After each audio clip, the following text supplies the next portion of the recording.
the first technical session of day one Gyan program, and it is now the time for much anticipated our lecture by distinguished foreign faculty, Professor Zainhum Muhammad Ahmed Al-Bahi sir, and he is going to speak on the topic Introduction and Basic Characteristics of Catalysts. Thank you, sir.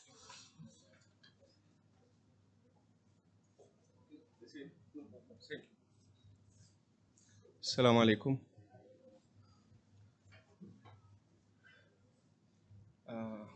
Welcome today in our meeting. Welcome today in our meeting in Gyan program.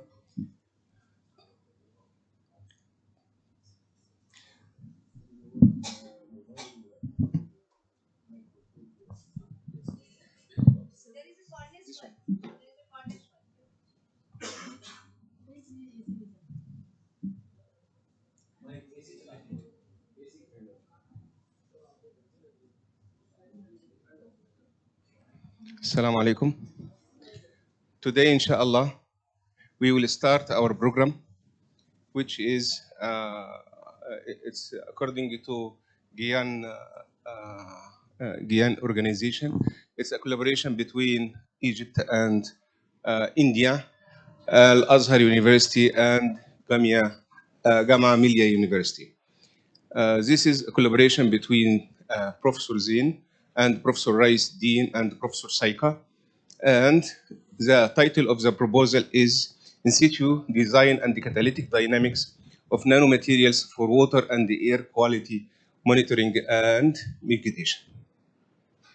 Actually, to go through any of these topics, which is nanomaterials and water quality or air quality, whether it is monitoring or mitigation, and we should know about what is, we have an introduction about catalysis. Catalysis, it is known that catalysis is a magic science.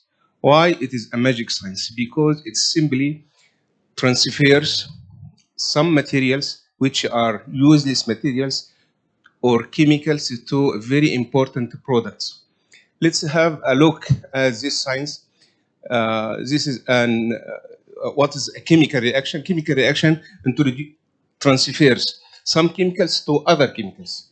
Some chemicals which is not useful to more useful chemicals. But for catalysis, we have to distinguish between the difference between catalyst and catalysis. This is the first thing we have to know, that what's catalysis and what's catalyst. Catalysis is the process itself. It means that catalysis means like transformation, the process. However, it is what's a catalyst is the tool which is doing this process. A catalyst is a substance that affects the rate of a chemical reaction. Of course, you know that catalysts have different. We can say that catalysts have different catalysts have different definitions. Let's have a look to these definitions. But basically, we have to know that catalyst is the main, is the backbone of industry, of chemical industry, because without catalyst, a chemical industry depends on 90% of chemical industry depends on catalysis science. As we know that what is the production of catalysis? Catalysis maybe will help in production of fuels, will help in production of fuels like gasoline, diesel, heating oil or something, and will help in plastics, synthetic plastics, rubbers, fabrics, and so on, will help in energy production like hydrogen and fuel cells, will help in emission, to get rid of emissions, which is SOxes and NOxes and etc. Will help in the polymer synthetic like adhesives, coatings, and etc. Will help in medicine, like pharmaceutical industry as a whole, will help in food production and also will help in enzymes, because enzymes itself is a catalyst, and the enzymes will had been created since the creation of human body or human beings. This is the applications of catalysis. Of course, it is explained here. I'll not talk about it again. Let's skip it. And what is these are some definitions of catalysis because catalyst itself is a substance that affects the chemical reaction or affects the rate of chemical reaction and helps to transfer some products, some chemicals to useful products. This is the main idea. Other definitions, many definitions have talked about it, but all are going to the same point. Some are talked in detail, and some are talked briefly about it. Let's have all of these are briefly are brief definitions of catalyst, but this one is an interpreted definition of catalyst. Catalyst is a substance that transforms reactants into products. This is the main idea. Through an uninterrupted. Uninterrupted means it is not always continuous. Uninterrupted. You can't. It always continuous from cycle to another one, and you can't. All steps are going to another step, and so on. And repeated. Repeated means always continuous cycle of elementary steps. Elementary steps in which the catalyst participates. Participates. This is a very big point. Participates. Whether is the catalyst interfere or participate or react with the reactants or not. Participate. We will check and discuss about these points. While being regenerated, participate and regenerated.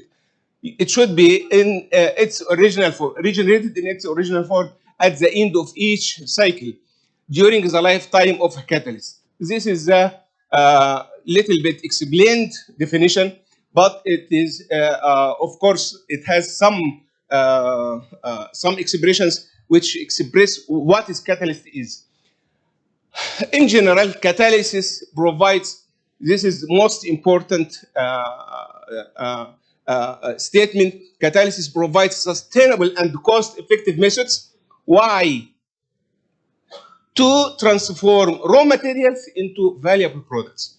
This is the main goal of using the catalyst. Here is, we will discuss what is the difference between catalyzed reaction and the uncatalyzed reaction. This is the uncatalyzed reaction, what it talk about. A plus B equals C plus D. What happens in uncatalyzed reaction? Like whenever you make titration, for example, HCl plus NaOH, something like this. Reactants are going to reactor with solvent, which is water mainly. This uncatalyzed reaction will occur. It gives some products and side products through using an amount of energy. As you can see, there is amount of energy is used like this. It gives a side product and some product. Of course, you can see from this slide that you have reactants and solvents going to the reactor, whatever the reactor is. It may be very small tube or very big cylinder of in a factory or a plant like this. This uncatalyzed reaction occurs in a reactor.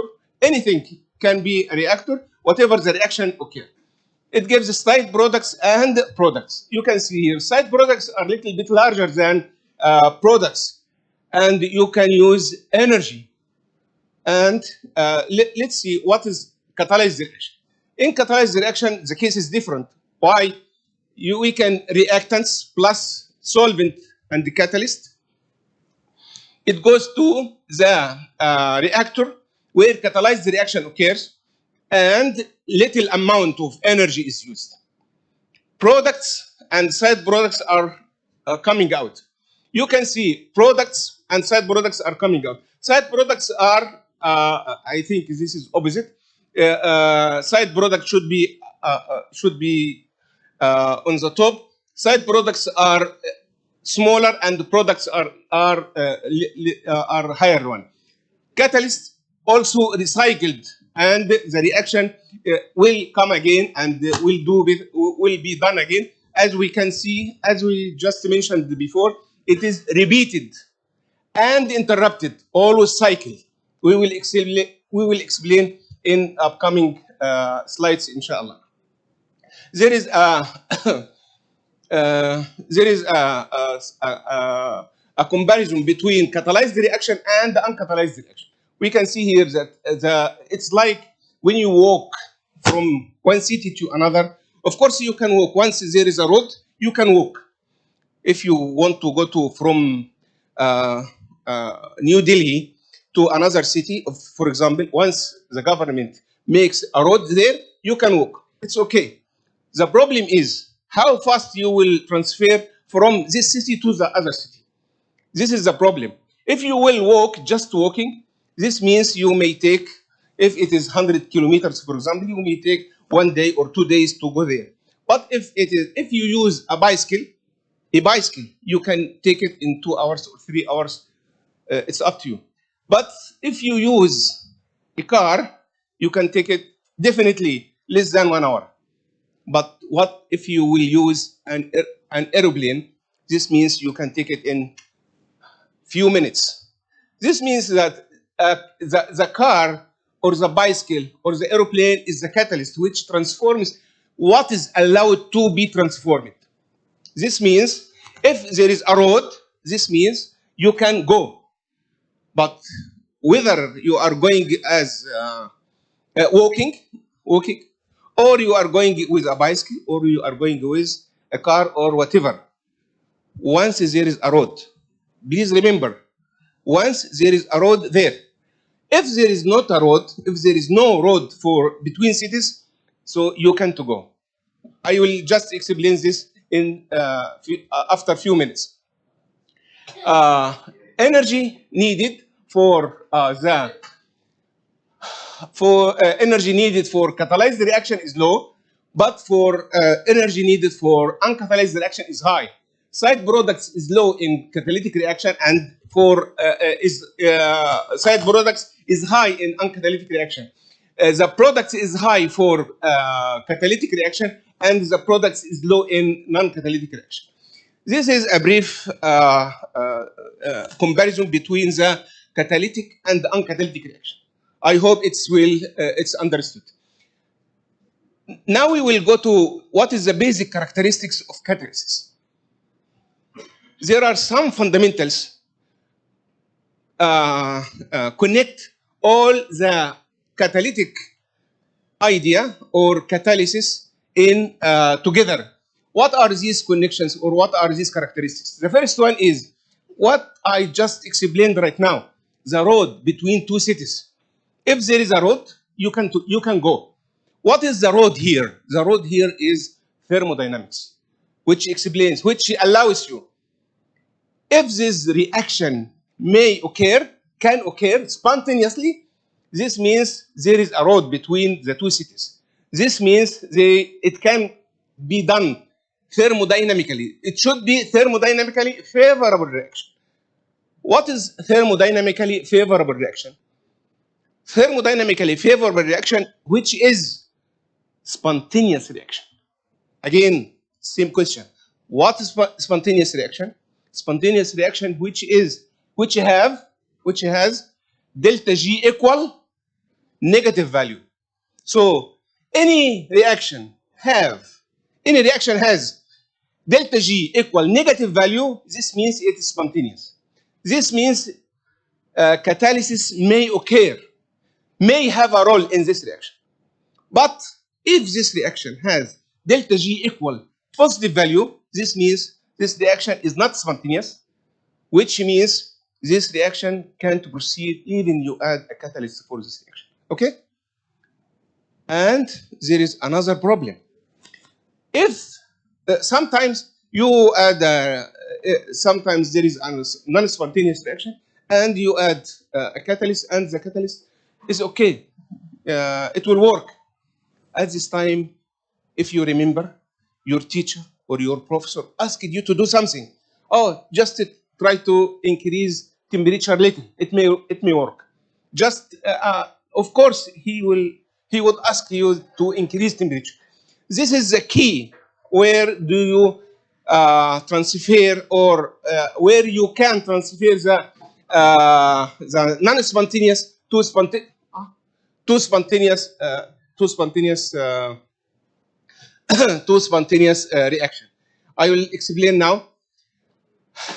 Now, again, I can say catalyst can increase the rate of only those process or reactions that are thermodynamically favorable.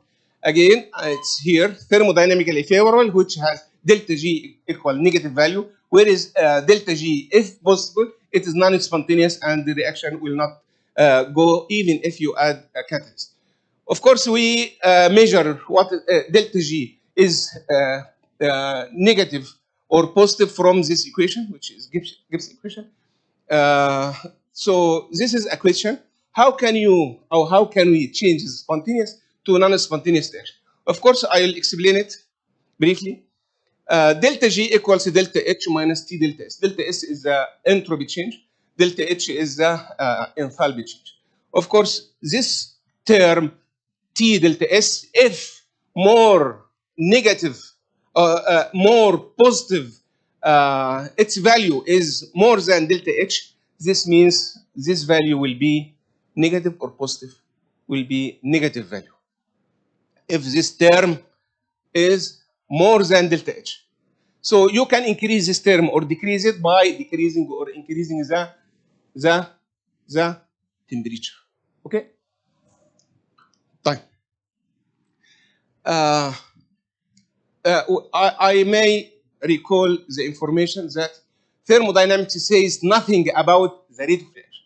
If you remember, your teachers or your professors, always when they explain or study thermodynamics, they didn't mention about time.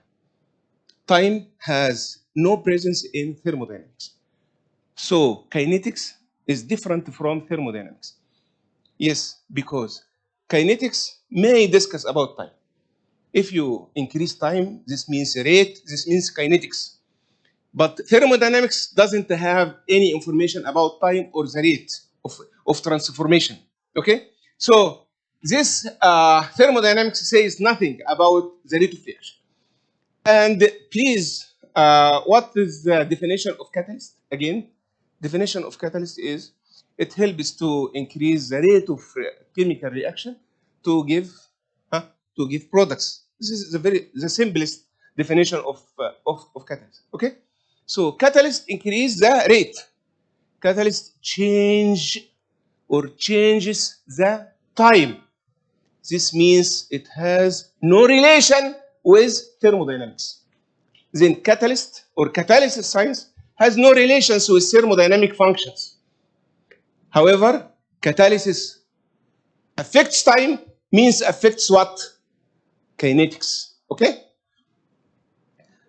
Thermodynamics only give an answer about will a reaction occur, that's all. It doesn't give any information about its rate. Okay? However, kinetics answers the question. If the reaction occurs, then how fast it will be. So we conclude that catalysis is a phenomenon related to kinetics, whereas catalysis is not related to thermodynamics. Okay. Second item is second function or second characteristic is the catalyst decrease the time. Decrease the time to approach equilibrium. For in equilibrium equations, A plus B equals C plus D plus or minus heat. What is plus or minus heat? Do you remember? Plus or minus heat means heat is either it's a product or it's a reactant. Okay. If we have a reaction, reactants at the beginning is maximum and the products is minimum, zero. With time, reactants decrease, and products increase until we reach a point which is equilibrium point. Okay, at equilibrium position or at equilibrium point, we have two 2 points, which is the time of equilibrium, and second is the equilibrium position. Both of these 2 points are different. How they are different? The difference is this time is related to kinetics, but this position is thermodynamic position, thermodynamic parameter, okay? That's why this position doesn't change in presence of catalyst. However, time, which is kinetic parameter, is will change by adding a catalyst. And there is a question I can ask you now, which is, will a catalyst change the forward and backward reactions? Because as you can see here, that A plus B gives C plus D. C plus D starts to be reactants to react together again and they give A plus B, okay? These two reactions, two opposite reactions. Will a reaction increase the rate of forward reaction only? Or will increase the backward reaction only? Or will increase both? Or will not affect any of them? I think I will leave this for you to just think about it, and I am sure you will have an answer. Okay? Okay, I'll answer it. Catalyst will increase both directions. Will increase both forward reaction and the reverse reaction. Okay, to get fastly to the equilibrium point. And the third characteristic is the catalyst decreases the activation energy. What's activation energy? Activation energy is the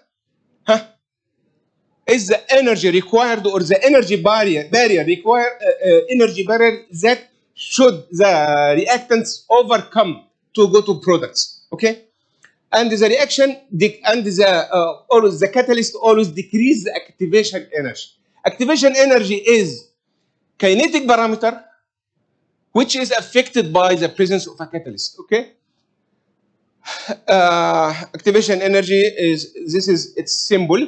The activation energy determines how fast a reaction occurs. The higher activation barrier means higher activation energy, means the lower the reaction rate. Okay. However, the lower the activation barrier, if it becomes lower with adding a catalyst, the higher the reaction rate. I don't know if you did it or not, if you escaped from school when you are young. If the wall of the school is a little bit high, nobody can escape, right? This guy is laughing. That means he was escaping when he was young, okay?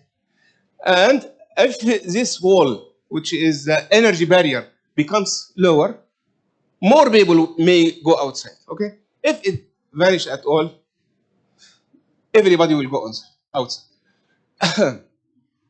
Of course, I would like to remind you, in this pattern or in this profile, increasing the collisions will increase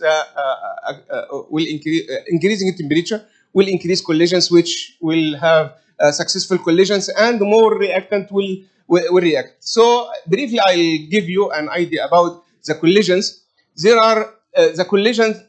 If a reaction occurs, then collision should be there. Collision should have two factors or two conditions. The first condition is it should have right orientation. The second is it have enough energy. If it has wrong orientation, that means no reaction will occur. And if they have two conditions, energy and orientation, it's like this pin.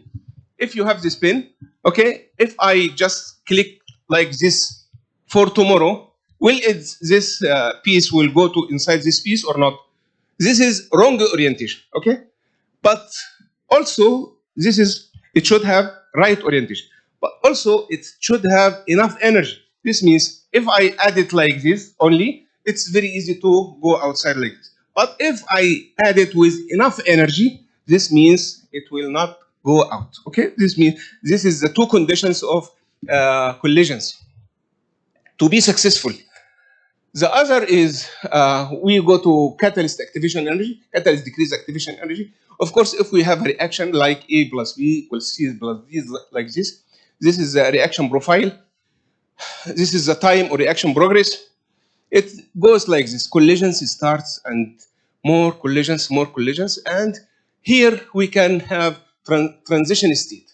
This transition state go to products or will form products C plus D, and we can here this is the zero energy, and this is the activation energy delta E, and this is delta G, which is the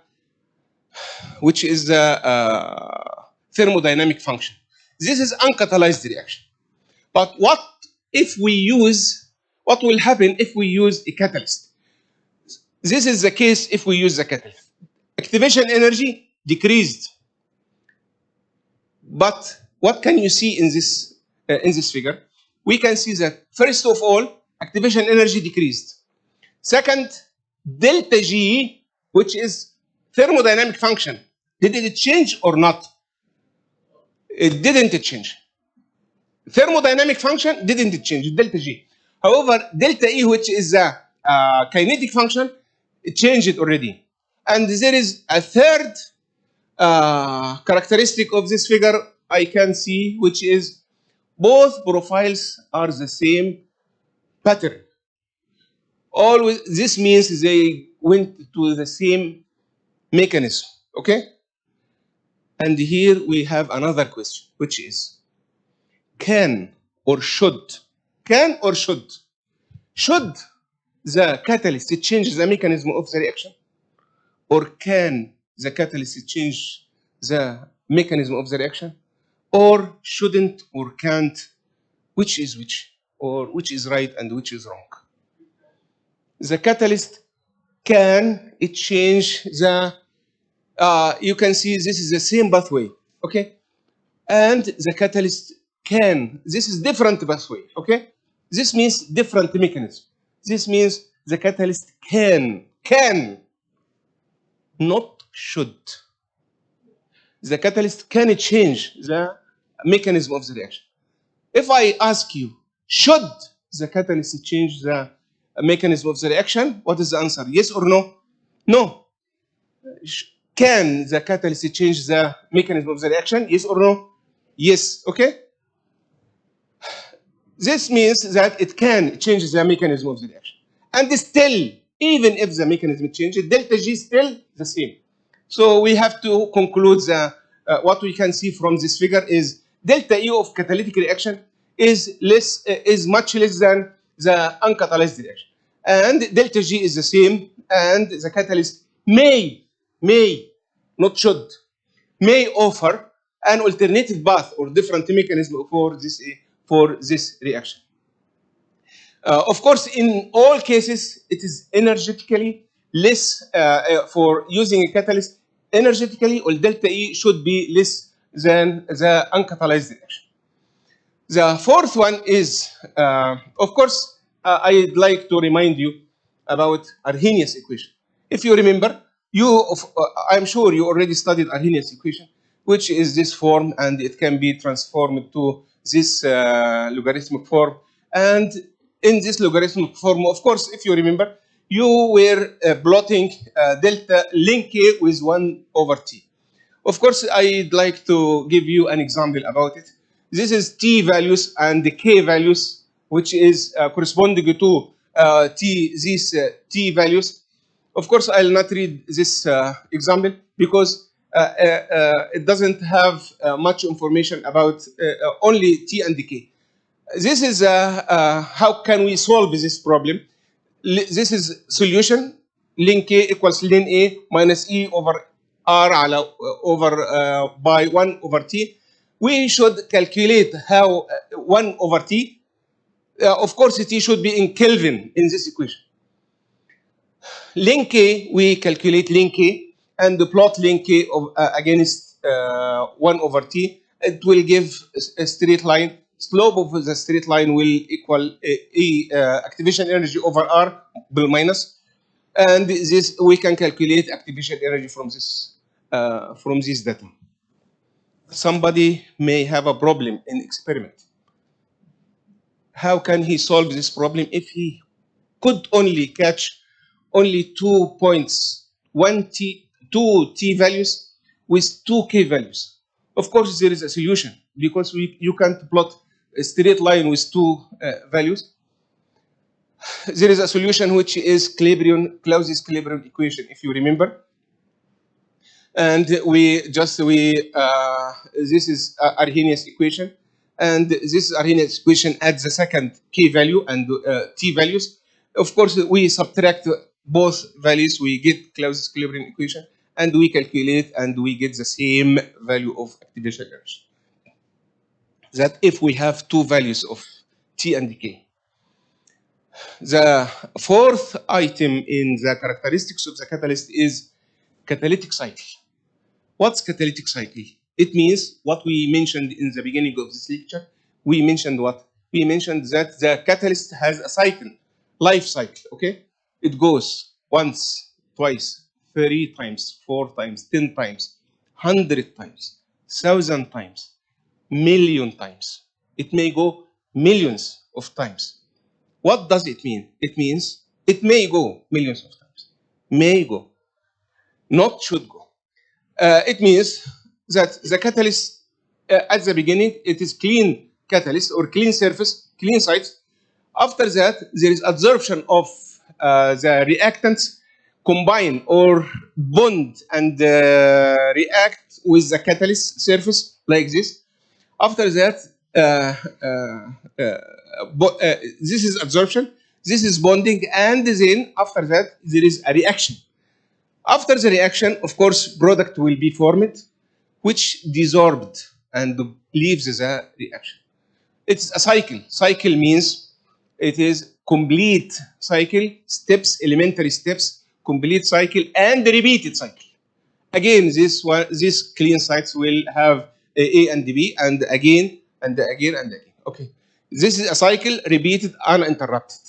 If we cut this cycle at any point, that means the process will not proceed and it will stop. Okay. This is an interpretation of what I have just said right now, and I hear the number of turnovers. We will explain about turnovers in future, inshallah. We will have what's turnover. Inshallah, we'll explain about it. But turnover means the times that the catalyst may happen at the same point or at the same site. This is the turnover. How many times? How many times it's if the catalyst may happen one time only? Is this means it is a catalyst or not? One time only. It means it is not a catalyst because it's already consumed. It can't repeat again. Okay? So if it can, theoretically, if it can make 2 rounds 2 times, that means it is not consumed totally. Okay? This means it's a catalyst. But usually they consider it a catalytic reaction after turnover number with 100 or 1,000 because of economics of the reaction. That's all. Not because of the main idea of catalysis. Let's go to, this is an example of catalytic cycle. This is Hick reaction. I'm sure you know about it. Aryl halide reacts with alkene to give substituted alkene in presence of a catalyst which is palladium acetoacetate. Palladium, yes, plus in presence of OH. This is a Hick reaction. Of course, this reaction has many lessons we have to study, and I'll try to go through these lessons one by one. The first is you can see palladium L4 means palladium complex. L means ligand, palladium with the same ligand for 4 of this ligand. This palladium L4, what can you see here? Palladium lost a ligand. Palladium lost a ligand. and gave an intermediate which is palladium L3. And again lost another ligand to make a chance for aryl halide to contact with palladium, to make space for aryl halide to contact with, because it needs two sites. And again lost a third ligand to make a space for the alkene to contact with palladium, to make palladium and the aryl halide very close together and they can react. From here, I can ask you a very simple question. Do the catalyst react and interact with reactants during the reaction, or just keep silent and just go reactant, go and react with these reactants without touching it? Do it interact or not? Just he is a Superman with gloves and doesn't touch anybody, or he is like a woman which is put its hand inside the paste and it just make it once and times and interact. It is interact. It suffers. The catalyst suffers in this reaction. It lost one ligand and another ligand and a third ligand to make a space for reactants to react, to bind to the palladium and react and give the product. And after formation of the product, which is the substituted alkene, now it starts to recover and starts to get its ligands again, starts to combine with its ligand again, step by step, until it went to palladium L4 again. Then, these are the main lessons. First, it's catalytic cycle. Each step of this is an intermediate for the next. Each product of these steps is an intermediate for the next step. This is catalytic cycle. Of course, it's cycle. It's uninterrupted. Uninterrupted means it's continuous, uninterrupted. Repeated, because it's only not only one time. It's 2 times, 5 times, 100 times, and so on. The catalyst participates in the reaction. It suffers and participates in the reaction. And formation of bonds between the catalyst and the reactants. Formation of bonds. This means there is a chemical bond is formed between the catalyst and the reactants. And the final notes is the catalyst is regenerated again. I think this scheme has a very nice and very informative information about the catalyst. This is that's what we have just said right now, that catalyst forms chemical bonds with reactants, generating intermediates that react more readily to give products. And this is an example, which is the Hick reaction. This is already discussed in previous slide. And also the catalyst is regenerated after reaction. And of course, this is also discussed about the previous slide, because it's a cycle. And finally, we will go to selectivity. What is selectivity? Selectivity means, this is the meaning of selectivity.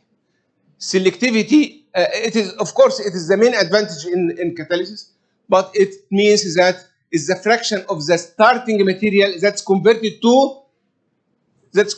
to somebody desired the product. Not only product, desired the product. Because if it goes to any product, this means it's conversion. If it goes to desire the product, this means it's selectivity. Okay? Selectivity, of course, it's expressed. This is another expression.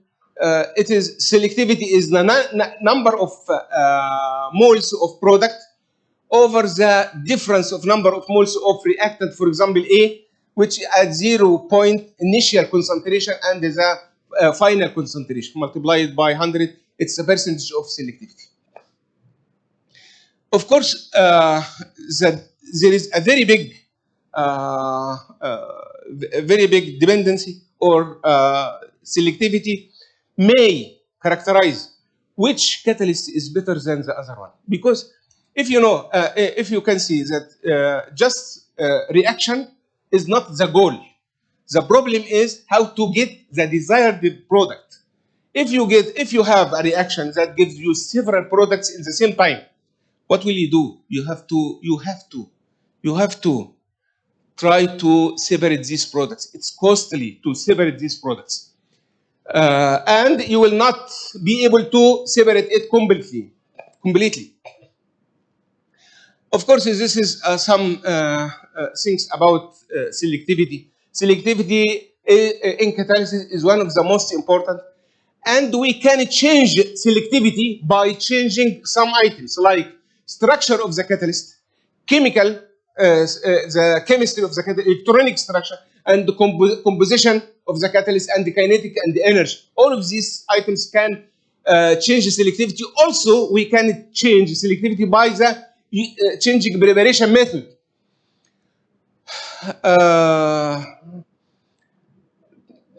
And we go to what's selectivity. There are three types of selectivity. We have three types of selectivity. What are these types? First is chemoselectivity. Second is regioselectivity, stereoselectivity. These are three types of selectivity. Of course, if you do this means if you have some dyes in water, for example, and you want to get rid of one of them, this means you can design engineering of material, engineering of nanomaterials that you can do it and select to make a design of a catalyst that selects one dye and leaves the other components in water or something. There is regioselectivity and stereoselectivity. We will discuss about it. What's chemoselectivity? Chemoselectivity, if you have a reaction, if you have a compound like this, of course, this compound may work or may react at two positions. The first one is ketone and the ester. This one. Both these are functional groups. Of course, if we add sodium borohydride, this is selective to make reduction for a position and leave the other. As you can see here, sodium borohydride, it changed ketone to hydroxyl group.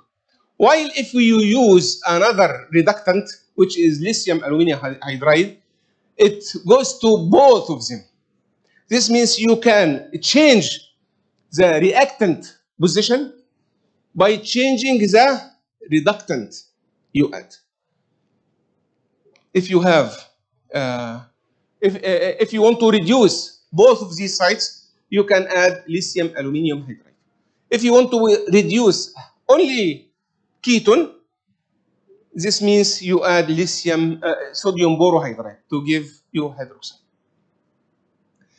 This is the first type of selectivity. The second type of selectivity is regioselectivity. What's regioselectivity? Regioselectivity is this case. In this case, if we add HBr to this alkene, cycloalkene, what will happen? Br goes to the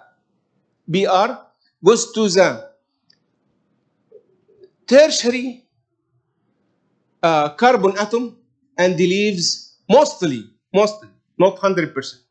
The majority will be for tertiary carbon atom, and the minority will be for secondary carbon atom. This means I just to try to select where it goes. This bromium, this bromide ion. The third type of selectivity is stereoselectivity. Stereoselectivity. What's stereoselectivity? It's very simple. Cis and trans.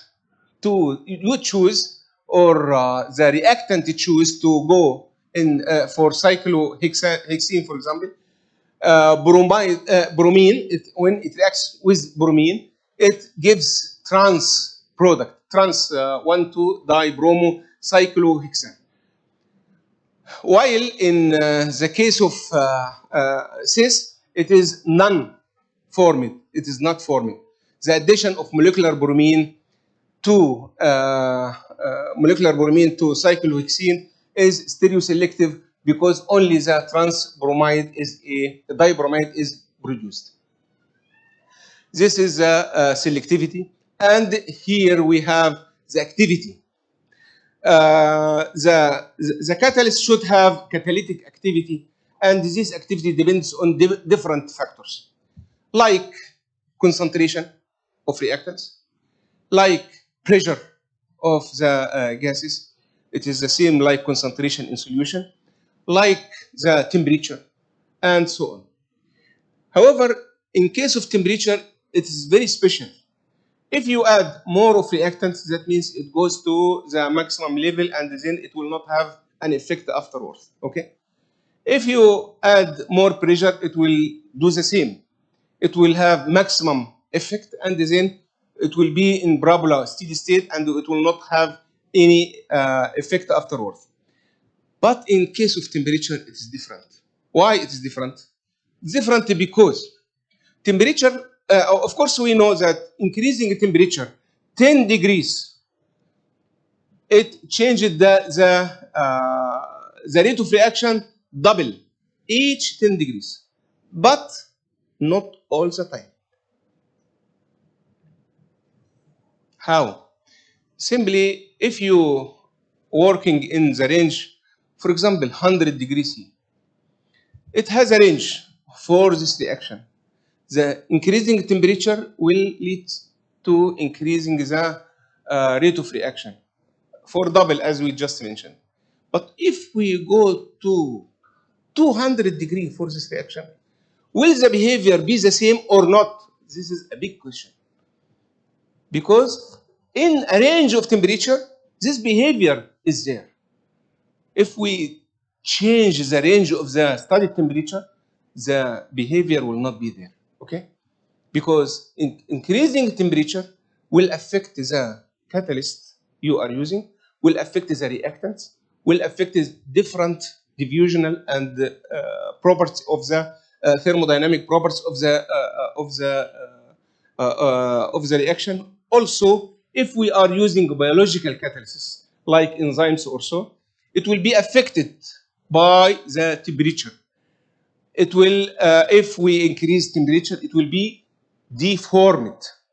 Deformation will be there, okay? Deformation or decomposition of the reactants, or deformation with deformation of the enzyme. Also, increasing temperature has another problem, which is increasing cost. Temperature means energy, means money. Increasing temperature will increase the cost. I think finally the main character of the catalyst is the stability. It should be stable. It should be resistant to the environment, resistant to the reaction conditions, to be effective, to be financially effective or financially good. Because if it longs for long time, if it lasts for long time, this means it's good one.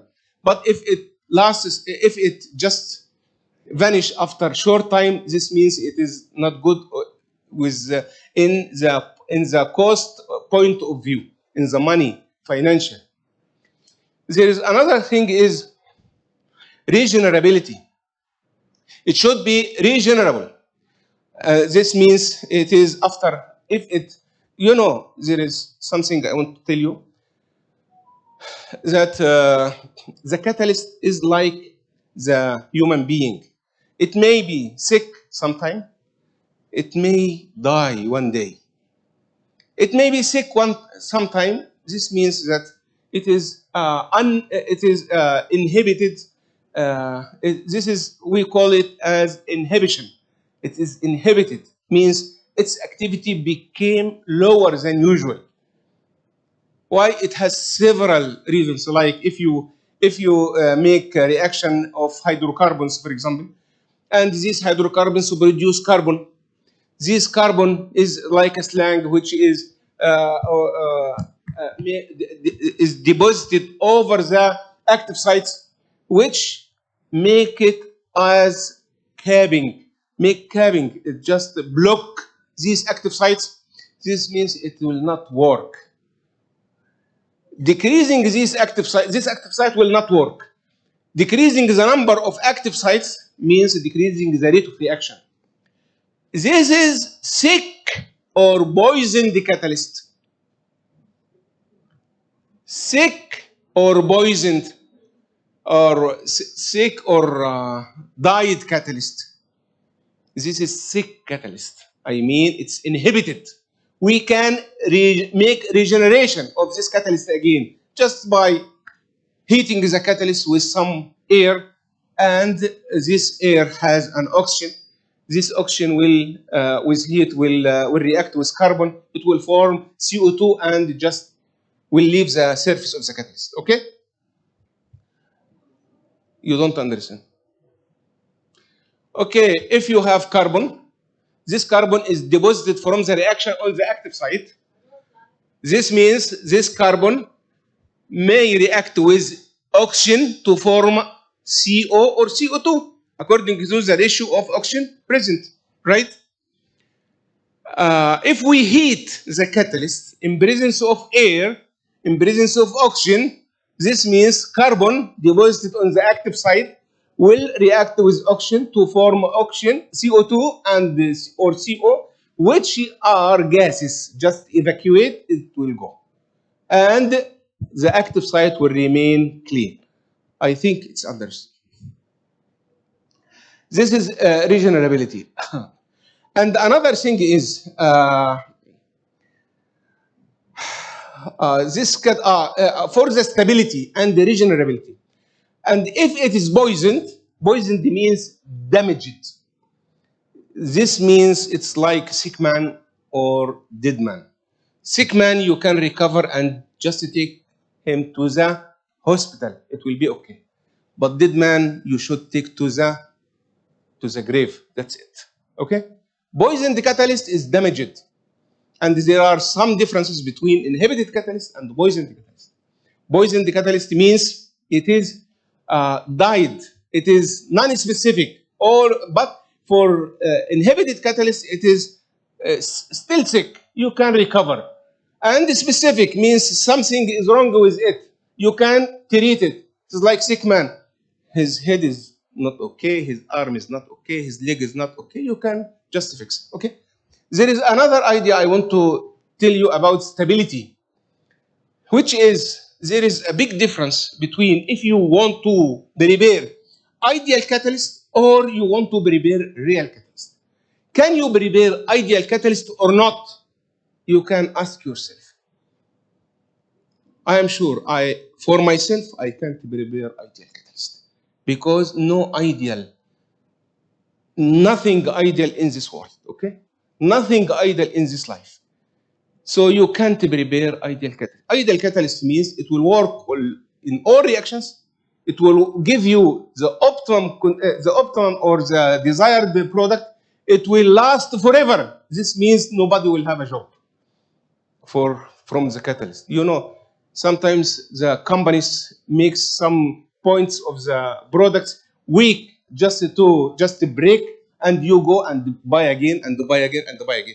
This is not ideal, because if you buy a car and it will last all of your life, this means these car factories will close.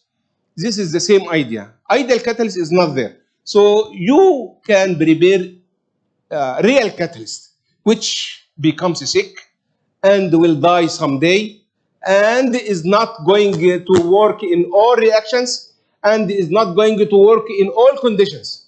This is the real catalyst. And finally, I'd like to thank you for your attention. And I hope, inshallah ta'ala, we will meet again in next lecture. Thank you very much.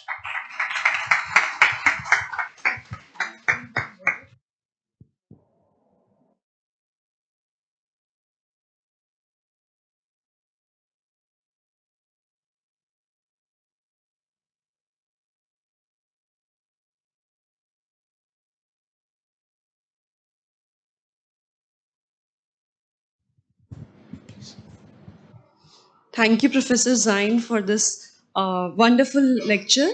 And I hope our audience would have enjoyed this engaging lecture.